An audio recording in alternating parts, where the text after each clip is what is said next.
हमारे ग्रंथ महाभारत का एक महत्वपूर्ण भाग गीता। गीता का अध्याय 1 का श्लोक 1। धृतराष्ट्र उवाच धर्म क्षेत्रो कुरुक्षेत्रो समावेतः युयुत्सव मामकः पांडवा च एव किम अकुर्वते सज्जय। हे संजय, धर्म भूमि कुरुक्षेत्र में एकत्रित युद्ध की इच्छा वाले मेरे और यहाँ पांडु के पुत्रों ने क्या किया। अध्याय 1 का श्लोक 2। संजय उवाच द्रष्टा तु पाण्डवानीकं व्यूढ़ं दुर्योधन तदा आचार्यम उपसगमय राजा वचनम अब्रवीत। उस समय राजा दुर्योधन ने व्यूह रचना युक्त पांडवों की सेना को देखकर और द्रोणाचार्य के पास जाकर यह वचन कहा। अध्याय 1 का श्लोक 3। पश्य एताम पांडुपुत्राणाम आचार्ये महतीम चमूम व्यूढ़ाम द्रुपद पुत्रोण तव शिष्येन धीमता। हे आचार्य, आपके बुद्धिमान शिष्य द्रुपद पुत्र धृष्टद्युम्न द्वारा व्यूहाकार खड़ी हुई पांडु पुत्रों की इस बार भारी सेना को देखिए। अध्याय 1 श्लोक 4। अत्र है शूरा महेशवासा भीमार्जुन समायुधि युयुधान विराटः च द्रुपद च महारथ। इस सेना में बड़े बड़े धनुषों वाले तथा युद्ध में भीम और अर्जुन के समान शूर, वीर, सात्यकी और विराट तथा महारथी राजा द्रुपद हैं। दृष्टकेतु चेकितान काशीराजः च वीर्यवान पुरुजिते कुंती भोजः च शैब्य च नरपुंगवः।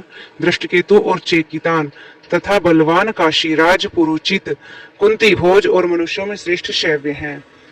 अध्याय 1 श्लोक 6। युधामन्यो च विक्रांतः उत्तमोजा च वीर्यवान सौभद्रः द्रौपदेयः च सर्वे एव महारथा। पराक्रमी युधामन्यु तथा बलवान उत्तमोजा, सुभद्रा पुत्र अभिमन्यु एवं द्रौपदी के 5 पुत्र भी यहाँ सब महारथी हैं। अध्याय 1 श्लोक 7। अस्माकं तु विशिष्टा ये तान विनिबोधः द्विजोत्तम नायका मम सैन्यस्य संज्ञार्थम तान ब्रवीमिते। हे ब्राह्मण श्रेष्ठ, अपने पक्ष में भी जो प्रधान है उनको आप समझ लीजिए। आपकी जानकारी के लिए मेरी सेना के जो सेनापति हैं उनको बतलाता हूँ। अध्याय 1 श्लोक 8। भवान भीष्मः च कर्णः च कृपः च समीतिजयः अश्वत्थामा विकर्णः च सोमदत्ती तथा एव च।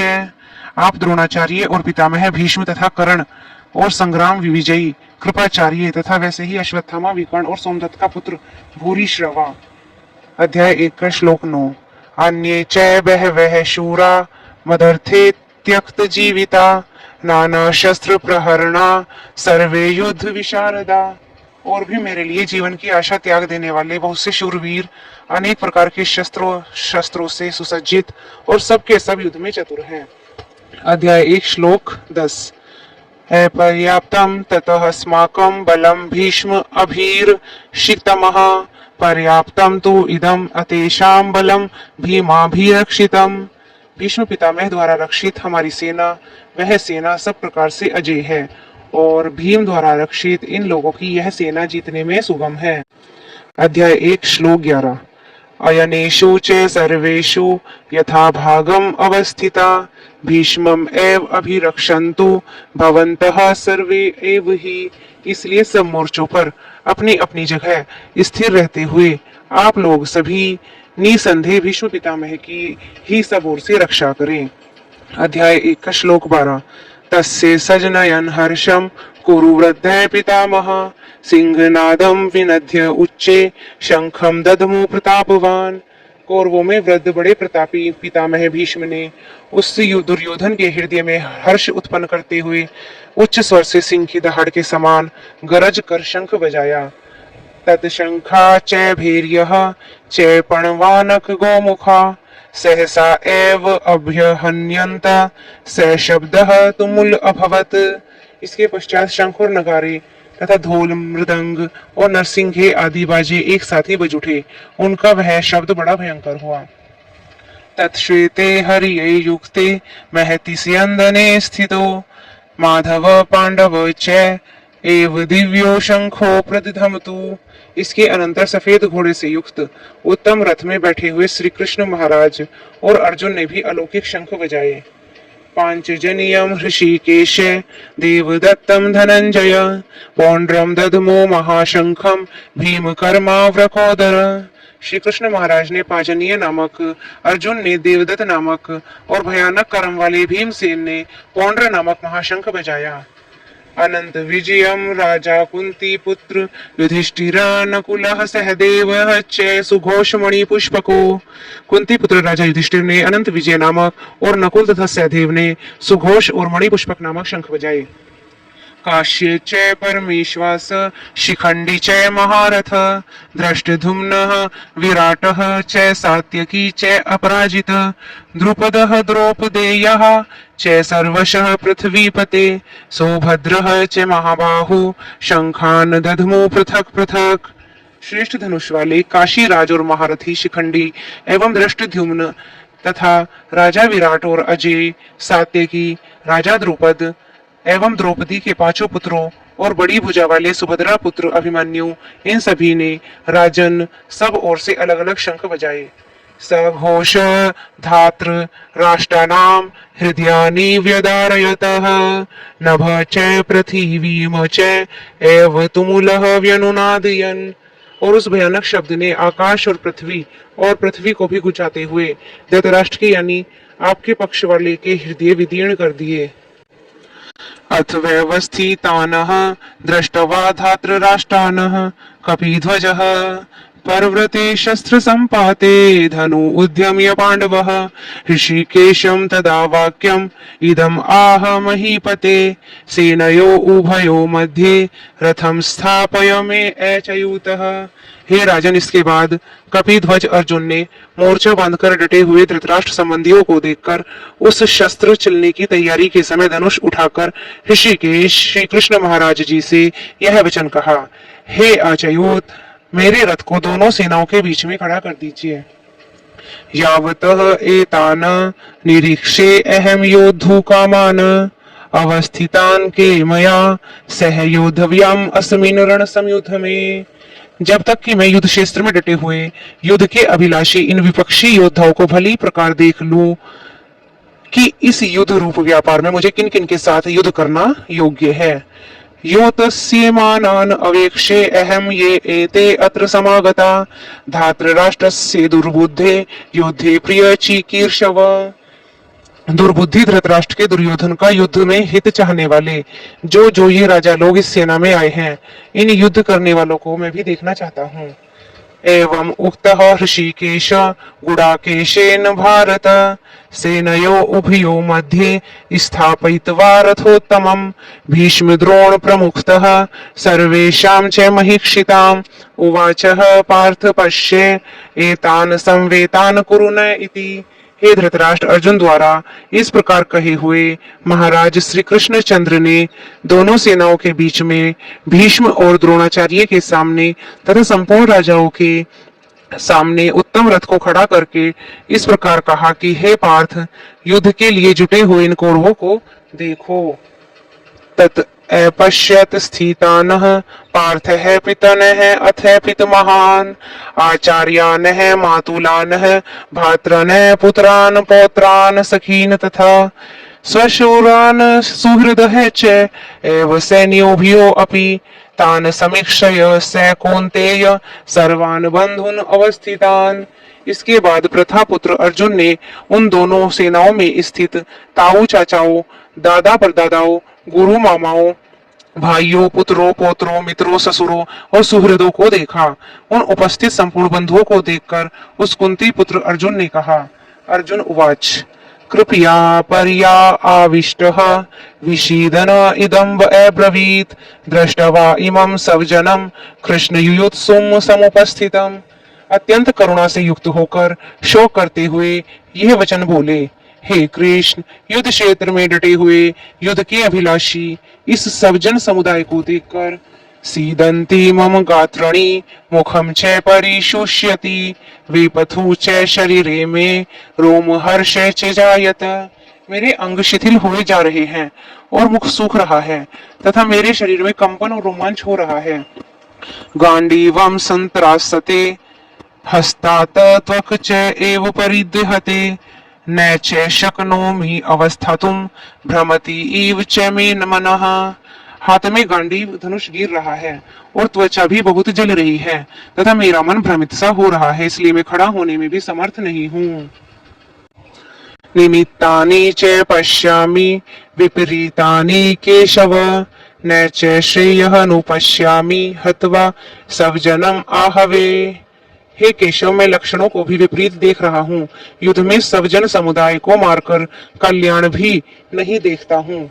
न कांक्षे विजयम कृष्ण न च राज्यम सुखानि च, किम न राजयेन गोविंद किम भोगे जीवितेन वा। हे कृष्ण, मैं न तो विजय चाहता हूँ और न राज्य और न सुख चाहता हूँ। हे गोविंद, हमें ऐसे राज्य से क्या प्रयोजन है और ऐसे भोगों से क्या प्रयोजन है और ऐसे जीवन का क्या लाभ है। ये श्याम अर्थे कांक्षितम न राज्यम भोगा सुखानि च, ते इमे अवस्थिताः युद्धे प्राणान त्यक्त्वा धनानि च। हमें जिनके लिए राज्य भोग और सुख आदि अभिष्ट हैं, वे ही ये सब धन और जीवन की आशा को त्याग कर युद्ध में खड़े हुए हैं। आचार्य पितरः पुत्रः एव च पितामह, मातुला शवसुरा पौत्रः श्याला संबंधिना तथा। गुरुजन, ताऊ, चाचा, लड़के और उस प्रकार के दादा, मामा, ससुर, पौत्र, साले और अन्य सभी संबंधी लोग सामने खड़े हैं। एतान न हन्तुमिच्छामि घ्नतः अपि मधुसूदन, अपि त्रैलोक्ये राज्यस्य हेतो किमेनौ मही कृते। हे मधुसूदन, मुझे मारने पर भी अथवा तीनों लोकों के राज्य के लिए भी मैं इन सबको मारना नहीं चाहता, फिर पृथ्वी के लिए तो कहना ही क्या है। निहत्ते धातराष्ट्रान् न का प्रीति स्यात् जनार्दन, पापम एवाश्रेत अस्मान् हत्वा एतानाततायिन। हे जनार्दन, धृतराष्ट्र के पुत्रों को मारकर हमें क्या प्रसन्नता होगी, इन आताताइयों को मारकर तो हम ही लोगों को पाप लगेगा। तस्मात् न अर्हा वयम हन्तुम धृतराष्ट्रन सवबान्धवानः, स्वजनम ही कथम हत्वा सुखीन श्याम माधव। अतएव हे माधव, अपने ही बंधु धृतराष्ट्र के पुत्रों को मारने के लिए हम योग्य नहीं हैं, क्योंकि अपने ही कुटुंब को मारकर हमें कैसे सुख मिल सकता है। यद्यपि एते न पश्यन्ति लोभोपहत चेतसे, कुलक्षे कृतं दोषं मित्रद्रोहे च पातकं, कथं न ज्ञेयम् अस्माभिः पापात् अस्मात् निर्वर्तितुं, कुलक्षय कृतं दोषं प्रपश्यं भिदभि जनार्दन। यद्यपि लोभ से भ्रष्टित हो चुके ये लोग कुल के नाश से उत्पन्न लोगों, दोष को और मित्रों से विरोध करने में पाप को नहीं देखते, तो भी हे जनार्दन, मैं कुल के नाश से उत्पन्न दोष को जानने वाले हम लोगों के इस पाप से हटने के लिए क्यों नहीं विचार करना चाहिए। कुलक्षये प्रणश्यन्ति कुल धर्मा सनातना, धर्मे नष्टे कुलम कत्र सन्नम अधर्म अभिभवति उतः। कुल के नाश से सनातन कुल धर्म नष्ट हो जाते हैं और धर्मों के नष्ट हो जाने पर संपूर्ण कुल में भी पाप फैल जाता है। अधर्माभिभावात् कृष्णः प्रदुष्यन्ति कुलस्त्रिया, स्त्रीषु दुष्टासु वाषणेय जायते वर्ण संकर। हे कृष्ण, पाप के अधिक बढ़ जाने से कुल की स्त्रियां अत्यंत दूषित हो जाती हैं, और हे वाषणेय, स्त्रियों के दूषित चरित्र वाली हो जाने पर वर्ण संकर संतान उत्पन्न होती है। संकर रण नरकाय एव कुलघन्नानां कुलस्य च पतन्ति, पितरः हि एषां लुप्तपिंडोदक क्रियाः। वर्ण संकर कुल घातियों को और कुल को नरक में ले जाने वालों के लिए होता है। गुप्त शारीरिक विलास जो नर मादा के बीच और रज रूप जल की क्रिया से इनके वंश भी अधोगति को प्राप्त होते हैं। दोषे एते कुल घनानां वर्ण संकर कारके, उत्साध्यन्ते जाति धर्मा कुल धर्मा च शाश्वता। इन वर्ण संकर कारक दोषों से कुल घातियों के सनातन कुल धर्म और जाति धर्म नष्ट हो जाते हैं। उत्सन्न कुल धर्माणाम मनुष्याणां जनार्दन नरके अनियतं वासः भवति इति अनुशुश्रूम।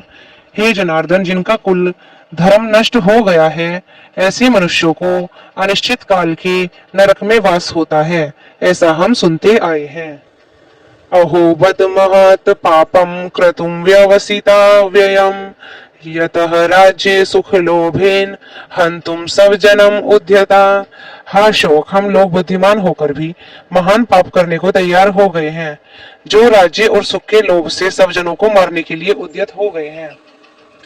यदि माम अप्रतीकारम अशस्त्रां शस्त्रापाणय धातृराष्ट्रः रणे हन्यु तत मे क्षेमतरम भवेत। यदि मुझ शस्त्र रहित और सामना न करने वालों को शस्त्र हाथ में लिए हुए धृतराष्ट्र के पुत्र रण में मार डालें, तो भी वह मरना मेरे लिए अधिक कल्याणकारक होगा। एवं उक्त्वा अर्जुनः शंखये रथोपस्थे उपाविशतः विसृजय शेषरम चापम शोक संविघ्न मानस।